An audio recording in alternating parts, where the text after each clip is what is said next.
मुस्साइमा एक निहायत नेक दिल और मेहनती स्कूल टीचर थीं, जिन्हें सब बहुत पसंद करते थे।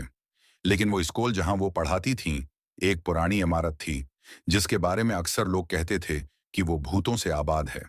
एक दिन उन्हें कमरा नंबर 6 में पढ़ाने का हुक्म मिला, जो कई सालों से बंद था क्योंकि वहां एक और टीचर, नादिया, प्रसरार तौर पर गायब हो गई थी।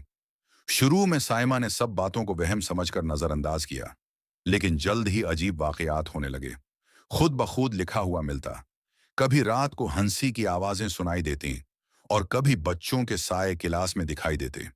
एक रात वो हिम्मत करके कमरा नंबर 6 में रख गईं ताकि सच्चाई सामने ला सकें।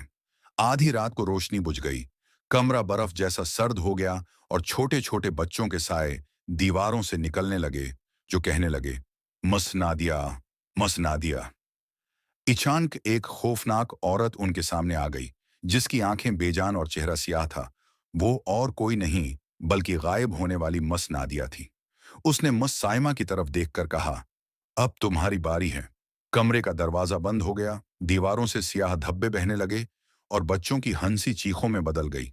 अगली सुबह जब चौकीदार ने कमरा खोला, तो अंदर सिर्फ मस साइमा की कापी मेज पर रखी थी, जिसके आखिरी सफ़े पर कांपते हुए हाथों से लिखा था, यहाँ पढ़ाना मत।